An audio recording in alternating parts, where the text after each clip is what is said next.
नमस्कार। आज हम बात करने वाले हैं जेम्स क्लियर की कमाल की किताब एटॉमिक हैबिट्स के बारे में। चलिए इसके जो मेन आइडियाज हैं उन्हें समझते हैं।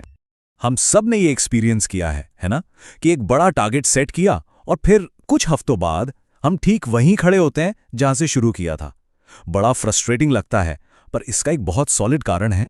और जानते हैं, यही जो कोट है ना, ये इस किताब का दिल है। देखिए, सक्सेस कोई एक मैजिकल मोमेंट का रिजल्ट नहीं होती। ये तो बस लगातार किए गए छोटे छोटे एफर्ट्स का एक कलेक्शन है जो धीरे धीरे टाइम के साथ जमा होते जाते हैं।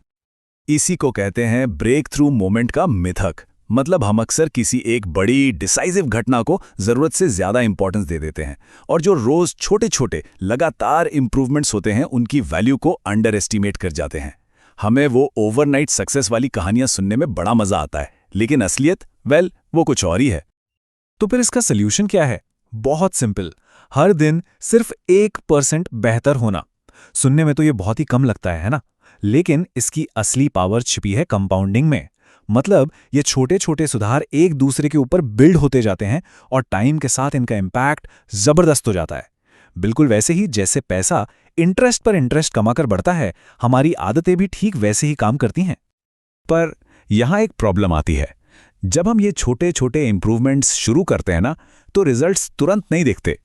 हम एक ऐसे प्लेटो पर होते हैं, एक पठार पर, जहां मेहनत तो पूरी हो रही है लेकिन प्रोग्रेस दूर दूर तक नजर नहीं आती।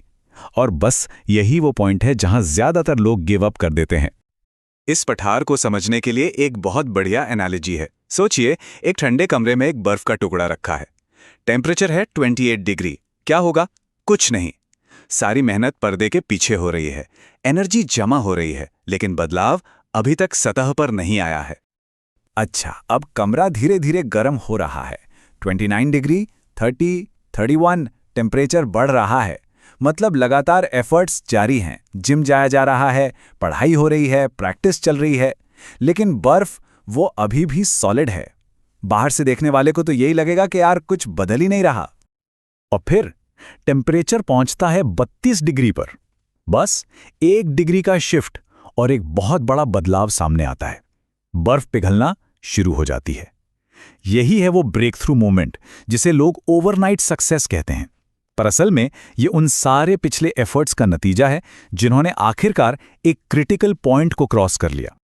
चलिए अब इसी आइडिया को एक रियल लाइफ स्टोरी से समझते हैं। बात करते हैं ब्रिटिश साइकिलिंग टीम की। 2003 तक इस टीम की परफॉर्मेंस बहुत ही एवरेज थी। फिर उन्होंने एक नई स्ट्रैटेजी अपनाई, एग्रीगेशन ऑफ मार्जिनल गेन्स। मतलब हर छोटी से छोटी चीज में सिर्फ 1% का इंप्रूवमेंट। राइडर्स के तकियों से लेकर उनके हाथ धोने के तरीके तक, हर चीज में। और रिजल्ट्स वो तो हैरान कर देने वाले थे। कुछ ही सालों में ये टीम पूरी दुनिया पर छा गई। यह है छोटी आदतों की असली पावर का सबूत। ठीक है, तो थ्योरी तो समझ आ गई, पर सवाल ये है कि इसे असल में करना कैसे है। इसके लिए जेम्स क्लियर एक बहुत ही प्रैक्टिकल फ्रेमवर्क देते हैं। ये फ्रेमवर्क 4 सिंपल रूल्स पर बेस्ड है। ये 4 नियम अच्छी आदतें बनाने और बुरी आदतों को तोड़ने का, समझ लीजिए, एक ब्लूप्रिंट है। तो चलिए एक एक करके ने फटाफट समझते हैं। पहला नियम है, इसे स्पष्ट बनाए, यानी मेक इट ऑब्वियस। देखिए, हमारा जो बिहेवियर है ना, वो अक्सर हमारे आसपास के माहौल में मौजूद क्लूज यानी संकेतों से शुरू होता है। जैसे अगर ज्यादा सेब खाने हैं तो उन्हें फ्रिज में छिपाने की बजाय सामने एक कटोरे में रखो। पॉइंट यह है कि अपने माहौल को ऐसा बनाओ कि अच्छी आदत के संकेत साफ साफ दिखाई दें। दूसरा नियम, इसे आकर्षक बनाएं, यानी मेक इट अट्रैक्टिव। हम सब सोशल हैं ना, हम उन चीजों की तरफ खिंचते हैं जिनसे हमें दूसरों से रिस्पेक्ट और तारीफ मिलती है। जैसे पोलगार सिस्टर्स को चेस से प्यार इसलिए था क्योंकि वो एक ऐसे कल्चर में बड़ी हुई जहां इसे सेलिब्रेट किया जाता था।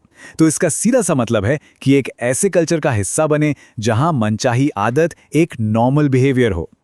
तीसरा नियम है, इसे आसान बनाएं या मेक इट ईजी। इंसान की फितरत है कि वो कम से कम मेहनत वाला रास्ता चुनता है। तो अच्छी आदतों से जुड़ा फ्रिक्शन, मतलब रुकावट, कम कर दो।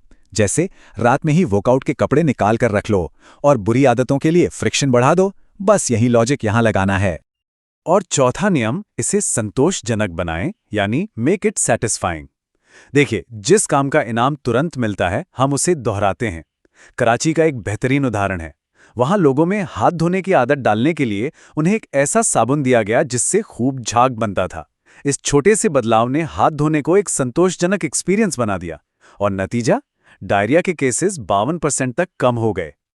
ओके, तो अब हम इस पूरी चर्चा के सबसे पावरफुल हिस्से पर आते हैं, एक गहरा सच। ये सिर्फ इस बारे में नहीं है कि कोई क्या करता है, ये इस बारे में है कि वो कौन बनता है। मतलब आदतें सिर्फ रिजल्ट्स के बारे में नहीं है, ये आइडेंटिटी यानी पहचान के बारे में है।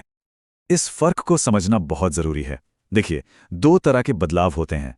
एक है गोल बेस्ड चेंज, जैसे मुझे इस साल 30 किताबें पढ़नी हैं, और दूसरा है आइडेंटिटी बेस्ड चेंज, यानी मुझे एक रीडर बनना है। फोकस गोल्स पर करने की बजाय इस पर होना चाहिए कि किस तरह का इंसान बनना है। आइडेंटिटी बेस्ड आदतें ये इंट्रिंसिक मोटिवेशन का सबसे बेहतरीन फॉर्म है। यहाँ फोकस अपनी मनचाही पहचान के लिए सबूत बनाने पर होता है। मतलब जब भी कोई आदत अपनाई जाती है तो सिर्फ एक काम पूरा नहीं होता, बल्कि अपनी उस नई पहचान के लिए एक सबूत इकट्ठा हो रहा होता है। इसकी एक बहुत अच्छी कहानी है। एक आदमी था जिसे अपने नाखून चबाने की आदत थी। उसने इसे छोड़ने के लिए मैनिक्योर करवाना शुरू कर दिया। जानते हैं क्या हुआ? उसने अपने नाखूनों पर गर्व करना शुरू कर दिया और इस तरह उसकी पहचान ही बदल गई। ये आइडेंटिटी का बदलाव इतना पावरफुल था कि बुरी आदत अपने आप ही छूट गई। इसे ऐसे सोचिए, हर एक्शन एक वोट की तरह है उस इंसान के लिए जो कोई बनना चाहता है। अगर सुबह जल्दी उठें तो ये एक अनुशासित इंसान के लिए वोट है। हेल्दी नाश्ता किया, ये एक हेल्दी इंसान के लिए वोट है। परफेक्ट होने की जरूरत नहीं है, बस मेजॉरिटी में जीतना है। हर दिन ये छोटे छोटे वोट डालकर धीरे धीरे अपनी मनचाही पहचान बनाई जा सकती है। तो इस पूरी बात का सबसे जरूरी पॉइंट यही है, हर छोटी आदत सिर्फ कुछ हासिल करने के बारे में नहीं है, बल्कि किसी और के बनने के बारे में है। ये छोटे छोटे सुधार जो वक्त के साथ जुड़ते जाते हैं, वो सिर्फ बाहरी कामयाबी नहीं लाते, वो हमें अंदर से बदलते हैं। तो आज उस इंसान के लिए कौन सा एक छोटा सा वोट डाला जा सकता है जो बनने की ख्वाहिश है? ये सवाल खुद से पूछने जैसा है। बात सिर्फ इस किताब के आइडियाज जानने की नहीं है, बल्कि एक छोटा सा ही सही पर एक कदम उठाने की है। वो एक छोटा सा कदम क्या हो सकता है?